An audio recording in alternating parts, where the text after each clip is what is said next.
آج چونکہ ممکنہ طور پر ہمارا یہ سحر کا اس انداز سے جو واقعہ ہے اس کی یہ آخری نشست ہے، تو میں اس حوالے سے بھی آپ سب لوگوں کا بہت شکر گزار ہوں کہ جو آپ نے سیگمنٹ کے حوالے سے فیڈ بیک دیا اور اپنی آراء کا، ہماری حوصلہ افزائی کا بہت بہت شکریہ۔ آج کا واقعہ ہے حضرت مالک بن دینار سے متعلق۔ آپ تابعین میں سے ہیں، تقریباً 7ویں صدی کے درمیان آپ نے وفات پائی۔ حضرت مالک بن دینار فرماتے ہیں ایک مرتبہ حج کے موسم میں خانہ خدا کا طواف کر رہا تھا، کہتے ہیں کہ میرے دل میں یہ خواہش ابھری کہ کاش کسی طرح مجھے معلوم ہو جائے کہ ان لوگوں میں سے اللہ کی بارگاہ میں کس کا حج قبول ہے، تاکہ میں اس کو مبارکباد دوں، اور جس کے بارے میں معلوم ہو جائے کہ کون اللہ کی بارگاہ میں رد کر دیا گیا ہے، جس کا حج قبول نہیں ہے، اس کا بھی اگر مجھے معلوم ہو جائے تو میں اس کو نیکی کی دعوت دوں، اس کے لیے دعا کروں۔ حضرت مالک بن دینار کہتے ہیں رات سویا، کان میں آواز آئی، اے مالک بن دینار، تم حاجیوں اور عمرہ کرنے والوں کے لیے فکر مند ہو تو سنو، اس مرتبہ اللہ نے ہر چھوٹے بڑے، مرد عورت، سفید سیاہ، عربی اور اجمی کا حج قبول کر لیا ہے، سوائے ایک شخص کے۔ ایک شخص کی مغفرت نہیں کی گئی، اس شخص پر اللہ کا غضب ہے، اور اسی وجہ سے اس کا حج اس کے منہ پر مار دیا گیا ہے۔ اللہ۔ حضرت مالک بن دینار کہتے ہیں اس خواب کے بعد میری جو حالت ہوئی وہ خدا ہی بہتر جانتا ہے، میں نے تو یہ گمان کیا کہ شاید وہ مغضوب شخص میں ہی ہوں، اللہ مجھ سے ناراض ہے، اور یہ سوچ کر سارا دن پریشان رہا۔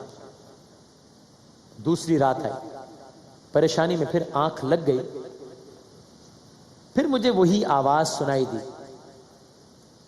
اور کہا، اے مالک بن دینار، جس کا ذکر کیا جا رہا ہے وہ تو نہیں ہے، بلکہ وہ تو خراسان کا ایک شخص ہے، اس کا نام فلاں ہے، اس سے اللہ بہت ناراض ہے، اس کے لیے اللہ کا شدید عذاب ہے۔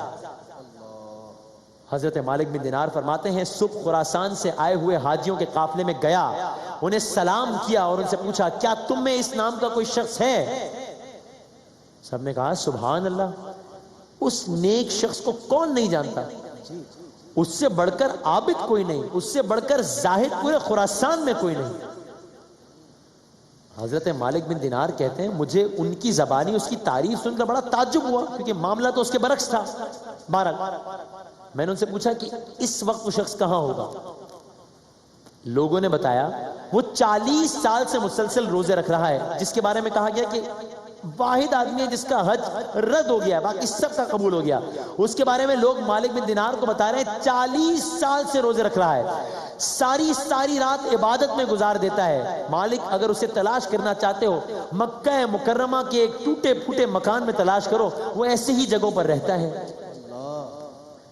فطرت کے عین تجسس کے مطابق آپ بھی سوچ رہے ہوں گے کہ اتنا عبادت گزار، اس کا کون سا ایسا گناہ عظیم ہے جس کی وجہ سے یہ عطاب الہی کا شکار ہے؟ اللہ اکبر۔ مالک بن دینار کہتے ہیں ان لوگوں سے معلومات لینے کے بعد میں مکے کے ویران علاقے کی طرف گیا اور بالآخر اس شخص کو ڈھونڈ نکالا۔ اب اس شخص کی حالت بتا رہے ہیں مالک، کہتے ہیں اس شخص کی حالت یہ تھی کہ اس کا سیدھا ہاتھ کٹا ہوا تھا اور اس ہاتھ میں سوراخ کر کے زنجیر ڈال دی گئی تھی۔ اس شخص نے اپنے کٹے ہوئے ہاتھ کو زنجیر کی مدد سے اپنے گردن سے لٹکایا ہوا تھا۔ یہی نہیں، اس نے اپنے قدموں میں بیڑیاں ڈال رکھی تھی اور مشغول عبادت تھا، مناجات کر رہا تھا، اللہ سے کچھ کہہ رہا تھا۔ کیا کہہ رہا تھا؟ کہہ رہا تھا، اے مجبور اور پریشان حال لوگوں کی دعائیں قبول کرنے والے، اے میری امیدوں کی لاج رکھنے والے، اے وہ ذات کہ جس کے دستے قدرت میں تمام بھلائیاں ہیں، میں تیری ناراضگی سے پناہ چاہتا ہوں، اے رحیم و کریم اللہ تو میری امیدوں کی لاج رکھ لے، مجھ پر سے عذاب اٹھا لے، مجھے اپنے عفو و کرم کی ایک جھلک دکھا دے۔ حضرت مالک بن دینار کہتے ہیں یہ رقت آمیز مناجات سن کر میرے بدن پر لرزہ طاری ہو گیا، جب اس شخص نے میرے قدموں کی آہٹ سنی میری طرف متوجہ ہوا، کہنے لگا اے عبد خدا کون ہے، کہاں سے آیا ہے، کیا تمہیں بھی میرے بارے میں کوئی خواب تو نہیں آیا؟ میں نے کہا میں مالک بن دینار ہوں، ہاں مجھے تمہارے سامنے وہ خواب بیان کرنے میں شرم محسوس ہو رہی ہے، میں کیسے بتاؤں میں نے تمہارے بارے میں کیا دیکھا ہے؟ کہنے لگا آپ خواب سنائیے۔ مالک بن دینار کہتے ہیں میں نے اپنا خواب سنایا، اس شخص نے خواب سنا، خواب سن کر کافی دیر تک رویا، پھر کہنے لگا اے مالک بن دینار میں 40 سال سے حج پر آ رہا ہوں، مسلسل 40 سال سے میرے بارے میں حج کے موقع پر اسی طرح کا خواب کسی نہ کسی بندے کو دکھایا جاتا ہے اور اسے بتایا جاتا ہے کہ اسے بتاؤ کہ یہ جہنمی ہے۔ ہاں مجھے بتایا جاتا ہے کہ میرا گناہ زمین اور آسمان سے بھی بڑا ہے۔ اب ظاہر ہے جیسے آپ کو تجسس ہو رہا ہے وہ کون سا گناہ ہے جو 40 حج کرنے کے باوجود بھی معاف نہیں ہوا؟ اسی طرح حضرت مالک بن دینار کو بھی تجسس ہوا، پوچھا اے بندہ خدا آخر بتا تو صحیح تو نے ایسا کیا کیا ہے جس کی اتنی بڑی سزا بھگت رہا ہے؟ کہنے لگا تو پھر سن۔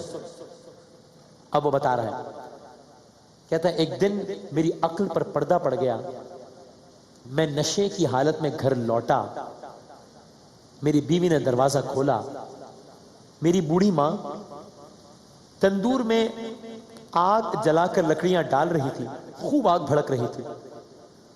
جب میری والدہ نے مجھے لڑکھڑاتے ہوئے دیکھا تو مجھے تھام لیا، میری پیشانی پر اپنے کپ کپاتے لبوں کا بوسہ دیا اور مجھ سے بولی بیٹا آج شعبان المعظم کی آخری تاریخ ہے، رمضان المبارک کی پہلی رات شروع ہونے والی ہے، لوگ صبح روزہ رکھیں گے، تیری یہ حالت ہے، کیا تجھے اللہ سے حیا نہیں آتی؟ اور کہتا ہے میری ماں نے مجھے بہت ڈانٹا۔ بتا رہا ہے کہ مالک مجھے کسی اور بات کا بھی غصہ تھا، ماں کی یہ بات مجھ سے برداشت نہیں ہوئی، میں نے ماں کو اٹھا کر جلتے ہوئے تندور میں پھینک دیا اور میری ماں زندہ چلی گئی۔ جب میرا غصہ ٹھنڈا ہوا اور میری زوجہ نے بھی مجھے لان تان کی تو پھر مجھے احساس ہوا کہ یہ میں نے کیا کر دیا۔ پھر میں نے جس ہاتھ سے اپنی ماں کو تندور میں دھکا دیا تھا وہ ہاتھ میں نے چوکھٹ پر رکھا اور کاٹ ڈالا۔ پھر میں نے لوہا گرم کر کے اس ہاتھ کی ہڈی میں سوراخ کیا، اس میں زنجیر ڈال کر گلے میں لٹکا لیا اور میں نے اپنے دونوں پاؤں میں بھی بیڑیاں ڈال لی۔ اس وقت میری ملکیت میں 8000 دینار تھے، سب کے سب غروب آفتاب سے پہلے صدقہ کر دیے، 26 کنیزیں، 23 غلام آزاد کر دیے، تمام جائیداد اللہ کے نام پر وقف کر دی۔ اب 40 سال سے حج پر آ رہا ہوں لیکن عذاب نہیں ٹل رہا، نہ جیتا ہوں نہ مرتا ہوں۔ مالک یہ ہے میری داستان عبرت۔ قصہ تمام ہو رہا ہے، مالک بن دینار کہتے ہیں میں الحفیظ الامان کہتا ہوا وہاں سے الٹے پاؤں دوڑا۔ جب شام کو روتے روتے میری آنکھ لگی تو آقائے دو جہاں احمد مجتبیٰ محمد مصطفیٰ صلی اللہ علیہ وآلہ وسلم کو خواب میں دیکھا۔ فرماتے ہیں اے مالک اس شخص نے بہت عذاب برداشت کیا، ایسے شخص پر اللہ کی لعنت ہے، لیکن اے مالک اس کی ماں قبر میں بھی اس کی حالت دیکھ نہیں سکتی، وہ وہاں بھی مامتا کے ہاتھوں مجبور ہے اور بار بار پکار رہی ہے اے پروردگار میں نے اپنے بیٹے کو معاف کیا، تو بھی اسے معاف کر دے۔ حضرت مالک بن دینار فرماتے ہیں صبح ہوئی، میں دوڑے دوڑے اس شخص کے پاس گیا، اسے یہ بشارت سنائی، میرا خواب سن کر وہ جھوم اٹھا، کچھ سکون آیا اور یہ بات سنتے ہی اس کی روح قفس عصری سے پرواز کر گئی۔ اللہ تعالی ہم سب کو اپنے والدین کا حقیقی فرما بردار بننے کی توفیق عطا فرمائے۔ ماہ رمضان یوں آ گیا بن کے رحمت یہ پھر چھا